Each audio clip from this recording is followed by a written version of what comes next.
Hello everyone, welcome back to my channel. Today we are again back with the new video and मैं आपको continue करूँगी फिर से chapter 1 के साथ क्लास 10th के. We were talking about the real numbers. तो prime numbers are the numbers which are divisible by itself और 1. इसके केवल दो फैक्टर होते हैं. प्राइम नंबर्स के केवल दो फैक्टर होते हैं, एक 1 एंड इटसेल्फ, यानी कि वे नंबर जो केवल अपने आप से और 1 से डिविजिबल होते हैं वही प्राइम नंबर होते हैं. प्राइम नंबर का फैक्टर अगर 1 है तो 1 अपने आप में प्राइम नंबर क्यों नहीं है? तो स्टूडेंट्स एक बात हमेशा याद रखिएगा, 1 does not have two factors. 1 does not have two factors because there is a condition in prime number कि प्राइम नंबर के दो फैक्टर होते हैं, 1 एंड इटसेल्फ. लेकिन जब हम 1 की बात करते हैं तो 1 इसको ये अपने आप से भी डिवाइडेड है और इसका जो फैक्टर है वो 1 भी है. तो यानी कि 1 कभी भी प्राइम नंबर नहीं होता है. हमेशा याद रखिएगा 1 is not the prime number but the numbers divisible by 1 and itself. मैंने आपको बताया था वे नंबर जो अपने आप से डिवाइडेड होते हैं और 1 से डिवाइडेड होते हैं वे प्राइम नंबर कहलाते हैं. प्राइम नंबर के मैंने कुछ आपको एग्जांपल्स दिए थे, जैसे 2 वो अपने आप का फैक्टर है, 2 इंटू 1 यानी कि 1 एक फैक्टर हुआ एंड दूसरा इटसेल्फ. 3 इंटू 1, 3 किसी के टेबल में नहीं आता, 3 into 1 that is 1 is a factor and 3 is itself. 4 into 1 no, 4 is not the prime number because 4 के फैक्टर्स होते हैं, 4 के फैक्टर्स होते हैं. अगर आप देखो 2 into 1, therefore it is not the prime number because it has factors. 2 into 2, 4 2 के टेबल में आता है. तो वे नंबर्स जिनके केवल दो फैक्टर हो, 1 और इटसेल्फ, वे नंबर प्राइम नंबर कहलाते हैं. अब हम इसको आगे बढ़ाते हुए चलेंगे अपने इंपॉर्टेंट टॉपिक कंपोजिट नंबर की ओर. यहाँ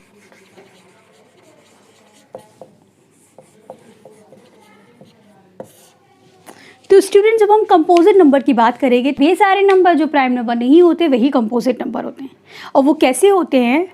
यानी numbers which are divisible by 1 itself and any other number also, यानी जिनके फैक्टर्स 2 से ज़्यादा बने तो वे सारे नंबर कंपोजिट नंबर आएंगे. जैसे कि मैंने अभी आपको एग्जाम्पल दिया था 4 का. पहले नंबर तो आप लिख लीजिए कि numbers which are divisible. Composite numbers की जब हम बात करते हैं तो कंपोजिट नंबर्स हमेशा वे नंबर होते हैं जिनके फैक्टर्स 2 से ज़्यादा होते हैं, which are divisible by 1 itself and any other number also, जो अपने आप से भी डिविजिबल है, 1 से भी डिविजिबल है और दूसरे नंबर से भी डिविजिबल है. जैसे कि 4 की बात करें तो 4 2 इंटू 1. अगर हम बात करें 8 की, 2 इंटू 1, यानी कि इसके कितने फैक्टर्स बन रहे हैं? 4 के 3 फैक्टर्स बन रहे हैं, 8 के 4 फैक्टर्स बन रहे हैं. तो याद रखिएगा कंपोजिट नंबर्स में 2 से ज़्यादा फैक्टर्स बनते हैं और वे सारे नंबर जो प्राइम नंबर नहीं होते हैं उन्हें ही कंपोजिट नंबर बोला जाता है. 9 की बात करें तो 3 इंटू 1, ठीक है, 1 भी आ गया, 3 भी आ गया, 3 भी आ गया, यानी कि इसके 3 फैक्टर्स बन रहे हैं. तो इसलिए वे सारे नंबर जो प्राइम नंबर्स नहीं होते हैं उन्हें कंपोजिट नंबर बोला जाता है. और कंपोजिट नंबर में फैक्टर्स 2 से ज़्यादा बनते हैं, 1 itself and any other number also. ठीक है, अब हम अपने जाएंगे न्यू टॉपिक की ओर जो सबसे इम्पॉर्टेंट है. Now students we will move to the new topic. हमारा सबसे इम्पॉर्टेंट टॉपिक है 10th क्लास में चैप्टर 1 में Euclid's division lemma. Euclid's division lemma, इसको हम कैसे समझेंगे? Euclid's division lemma. तो नाउ स्टूडेंट जब हम बात करते हैं यूक्लिड्स डिवीजन लेमा तो हमें ये समझ में नहीं आता है, तो बड़ा कठिन नाम ही लग रहा है, क्या है इसमें खिचड़ी. तो ये एक बहुत ही सिंपल कॉन्सेप्ट है जो ये एक ऐसी थ्योरम है जो स्टेट करती है, जो बताती है अगर आपको 2 पॉजिटिव इंटीजर a और b दे रखें, if you are given the 2 positive integers a and b, so there exist unique integers q and r.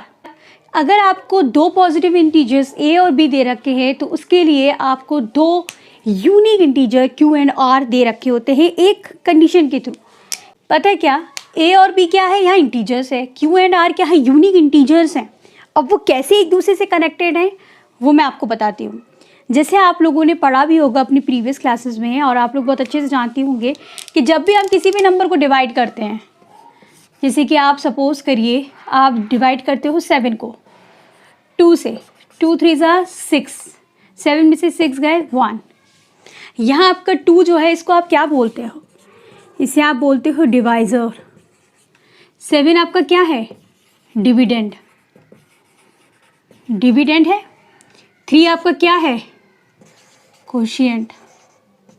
लेकिन वो कनेक्टेड किसके फॉर्म में है, वो इसी फॉर्म में कनेक्टेड है। डिवीजन लेमा के अनुसार दो पॉजिटिव इंटीजर्स ए और बी के लिए क्यू एंड आर आपके यूनिक इंटीजर्स हैं। कि अगर आप 7 को 2 से डिवाइड करोगे तो 3 आपका क्या आएगा, कोशिएंट आएगा। 2 आपका क्या है, डिवाइज़र जिसे आप डिवाइड कर रहे हो। 7 क्या है, डिविडेंड है जिसको आप डिवाइड कर रहे हो। और आपका जो नंबर बचे हैं उसको आप क्या बोलते हो, रिमाइंडर बोलते हो। तो इसी तरीके से ये नंबर भी एक दूसरे से कनेक्टेड है। यानी कि जो आपका ए है, यानी कि जो इंटीजर ए है दैट इज़ अ डिविडेंड, यानी जिसको आपको डिवाइड करना है। बी क्या है आपका, डिवाइज़र, यानी कि जिससे आप डिवाइड कर रहे हो। यानी कि यहाँ पे 7 क्या है, डिविडेंड है। 2 क्या है, डिवाइज़र है। कोशिएंट यानी कि कितना आया डिवाइड करने पे, 3 आया, तो that is a quotient. Plus कितना बचा, दैट इज़ अ रिमाइंडर। फिर उसको उसमें से ऐड कर, उसमें आप उसको ऐड कर लोगे। तो बहुत सिंपल थ्योरम है जो इस फॉर्म में लिखी जाती है। लेकिन यहाँ पे एक कंडीशन दे रखी होती है, ठीक है, आपका रिमाइंडर हमेशा 0 से बड़ा होगा या फिर इसकी इक्वल होगा। लेकिन किससे छोटा होगा, आपके डिवाइज़र से हमेशा ये छोटा होगा। ठीक है, आगे हम चलते हैं एग्जाम्पल की तरफ। तो यूक्लिड्स डिवीजन लेमा के अनुसार एक फॉर्मूला आपको दिया जाता है, that is A is equal to B Q plus R, where A is the dividend. जहाँ आपका ये क्या है, डिविडेंड है, यानी कि जिसको आप डिवाइड कर रहे हो। बी क्या है आपका, डिवाइज़र है। क्यू क्या है आपका, कोशिएंट है। Very simple concept to understand and it is a remainder. यानी कि यूक्लिड्स डिवीजन लेमा जो एल्गोरिथम फॉलो करता है वो इस फॉर्मूले पे करता है, जहाँ आपका dividend is equal to divisor into quotient plus remainder. अच्छा, जब हम बात करते हैं इसकी एल्गोरिथम की, यानी कि जब हम इसको स्टेप बाय स्टेप प्रूव करते जाते हैं, तो हमेशा याद रखिएगा कि हम इसको तब तक प्रूव करते हैं जब तक कि आपका रिमाइंडर 0 नहीं आ जाता। जब तक आपका रिमाइंडर 0 नहीं आ जाता तब तक यह एल्गोरिथम वर्क करती जाती है। और वो कैसे वर्क करती है और कैसे हम इसको रिमाइंडर को 0 लाते हैं वो मैं आपको एग्जाम्पल के थ्रू समझाऊंगी। आपको ये बताना है कि how does the algorithm work, यानी कि एल्गोरिथम यूक्लिड्स डिवीजन लेमा की कैसे वर्क करती है। मैंने आपको बताया ये तब तक प्रोसेस चलेगा जब तक कि आपका रिमाइंडर 0 नहीं आ जाता। तो 0 लाने के लिए ये हम कैसे प्रूव करेंगे वो हम आगे देखेंगे। तो सबसे पहले 320 को हम 132 से डिवाइड करेंगे। 320 यानी आपका 320 क्या है, आपका डिविडेंड है। इसको हम डिवाइड करेंगे 132 से। अब 132 कितने टेबल में आएगा, देखिए ज़रा आप।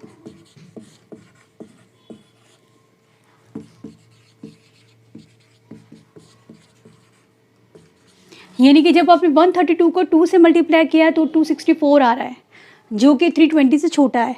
फिर हमने जब 3 बार किया तो 396 आ रहा है, जो 320 से बड़ा है। इसलिए अब हम लेंगे 264।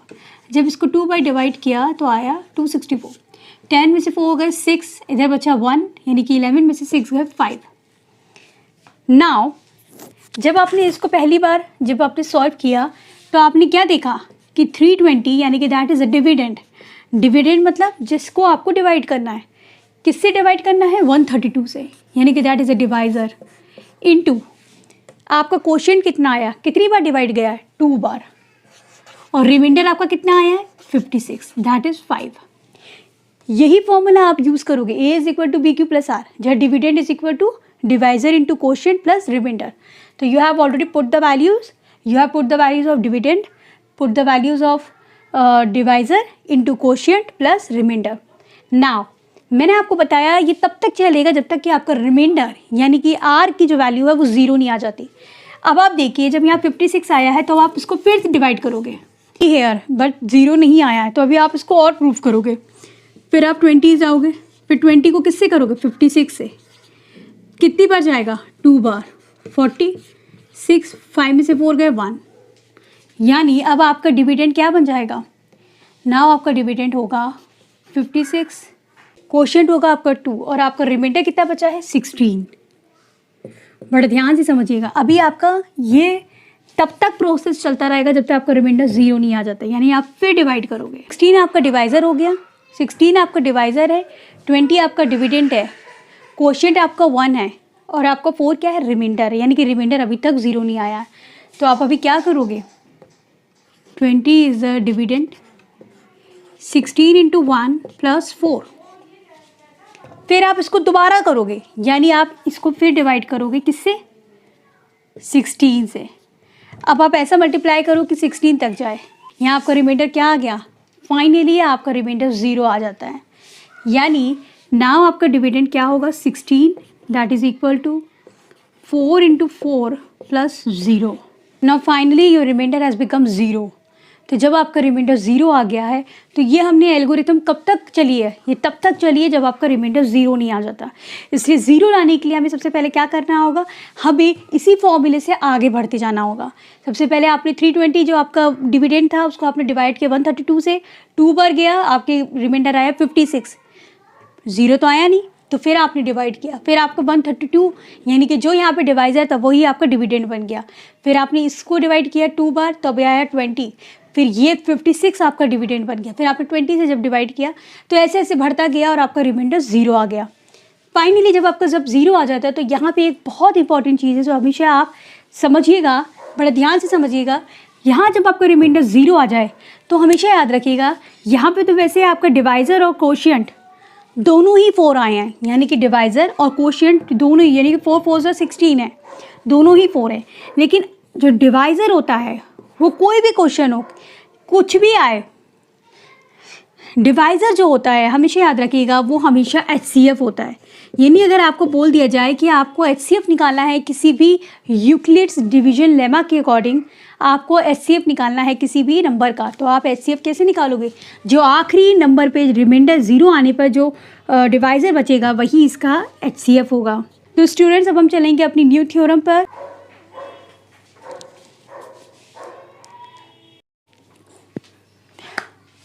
नाउ स्टूडेंट्स, नाउ अब हम चलेंगे अपनी नेक्स्ट थ्योरम के ऊपर। We will be talking about the fundamental theorem of arithmetic. Fundamental theorem of arithmetic जब हम नाम सुनते हैं तो सोचते हैं कि यार ये तो बड़ा अजीब नेम है, क्या थ्योरम होगी। तो जब हम बात करेंगे फंडामेंटल थ्योरम की तो मैंने आपको अभी कुछ चीज़ें बताए, कुछ टॉपिक्स बताए, जैसे प्राइम नंबर, कंपोजिट नंबर, कैसे आपकी एल्गोरिथम वर्क करती है उसके बारे में मैंने बताया, आपको यूक्लिड्स डिवीजन लेमा के बारे में बताया। लेकिन जब हम ये न्यू थ्योरम है जिसके बारे में हम बात करेंगे, तो जब हमने बात करी थी कंपोजिट नंबर की, तो कंपोजिट नंबर कौन से होते हैं, वे सारे नंबर जो प्राइम नंबर नहीं होते वही कंपोजिट नंबर होते हैं। में जो कंपोजिट नंबर्स, वे सारे कंपोजिट नंबर जिनको फैक्टराइज किया जा सके प्राइम नंबर की फॉर्म में, यानी कि है तो वो कंपोजिट नंबर, लेकिन जब हम उसको फैक्टराइजेशन करेंगे तो वो फैक्टराइजेशन किस फॉर्म में होगा, प्राइम नंबर्स की फॉर्म में। और जब उसको फैक्टर करने पर हमें जो मिलता है वो क्या मिलता है, प्राइम नंबर मिलते हैं। That will be unique factorisation apart from the order. Apart from the order यानी कि ऑर्डर इसका मैटर नहीं करेगा। समझ में आ रहा है आपको? It states that each composite number can be factorised as a product of prime numbers, यानी कि जब इसको हम फैक्टराइज करेंगे तो इसको किस फॉर्म में कर सकते हैं, प्राइम नंबर की फॉर्म में फैक्टराइजेशन हो जाएगा। ये फैक्टराइजेशन कैसा होगा, यूनिक होगा। This factorisation is unique apart from the order as prime factor occurs, यानी कि जिस तरीके से प्राइम फैक्टर लिखे हुए हैं उसका ऑर्डर मैटर नहीं करेगा। फॉर एन एग्जाम्पल, अगर मैं आपको एग्जाम्पल दूँ, आप इसका फैक्टराइजेशन करोगे तो 2 से डिवाइड हो जाएगा, 2 5 ज़ा 10, 5 1 ज़ा 5, यानी कि जब आपने, ये बहुत सिंपल एग्जाम्पल है जो मैंने आपको बता रही हूँ, यानी कि जब आपने 10 को डिवाइड किया 2 से तो 5 बार गया, 5 का 1 बार गया। आपके जब फैक्टर हुए कितने हुए, यानी जब आपने 10 के फैक्टर किए तो क्या है, 2 × 5, दोनों क्या है, 2 और 5, दोनों प्राइम नंबर्स हैं। देयरफॉर जब हम किसी भी कंपोजिट नंबर का, लेकिन 10 तो क्या है, कंपोजिट नंबर है, जब इसका हम फैक्टराइजेशन करते हैं तो वो प्राइम नंबर की फॉर्म में आए, और प्राइम नंबर की फॉर्म में आने के बाद ये एक यूनिक फैक्टराइजेशन है जहाँ पे ऑर्डर मैटर नहीं करेगा। यानी कि 10 को आप ऐसे भी लिख सकते हो, 5 2 ज़ा 10, 2 5 ज़ा 10, हाँ तो 10 ही रहा है ना। यहाँ पे ऑर्डर मैटर नहीं करेगा, लेकिन जितने भी फैक्टराइजेशन के बाद आपकी डिजिट आएंगी वो सारी प्राइम होनी चाहिए। The statement is this only कि आपके जितना भी फैक्टराइजेशन हो वो यूनिक हो और वो प्राइम नंबर का फैक्टराइजेशन हो। ठीक है, अब हम एग्जाम्पल की ओर चलेंगे। फाइंड प्राइम फैक्टराइजेशन 240, यानी आपको 240 यानी कि 240 का प्राइम फैक्टराइजेशन करना है। यानी कि आप पहले क्या करोगे, 240 2 से डिवाइड करोगे, पहले आप 2 से डिवाइड करोगे, 2 1 2 2 2 4 0, फिर 2 से 2 6 12 0, 2 3 6 0, 2 1 2 2 5 10, फिर 3 5 15 एंड 5 1 5। जब आपने उसका फैक्टर किए तो 240 में जब फैक्टर किए तो उसमें क्या आया, पहले तो आपने 2 से डिवाइड किया, फिर 2 से, फिर 2 से, फिर 2 से, फिर 3 से, फिर 5 से। यानी कि जितनी भी डिजिट कंपोजिट नंबर 240 को फैक्टर करने पर आ रही हैं वे सारी डिजिट क्या हुई, यानी कि जब 240 का आपने फैक्टराइजेशन किया तो क्या आई, 2 into 2 into 2 into 2 into 3 into 5। ठीक है, यानी कि ये आपका ऑर्डर आया, यानी कि 2 raised to the power 4 into 3 raised to the power 1 and 5 into 1। इस फॉर्म में आपका प्राइम फैक्टराइजेशन हुआ। तो यहाँ ऑर्डर मैटर नहीं करता, यानी कि 2 raised to the power 4 लिखा हुआ है तो उसको हम ऐसे भी लिख सकते हैं 2 इंटू 3 इंटू 3 की पावर 1, 5 की पावर 1 इंटू 2 की पावर 2, या फिर हम इसको ऐसे भी लिख सकते हैं 3 into 5 into 1 into 2 raised to the power 4। यानी कि order does not matter in the fundamental theorem of arithmetic. ठीक है student, I hope you must be understanding the concept, और जब आप जितने क्वेश्चंस करोगे और अच्छे से समझते जाओगे। ठीक है, तो और आप क्वेश्चन लगाइए और जहाँ भी आपको प्रॉब्लम होती है वहाँ मुझसे पूछिए।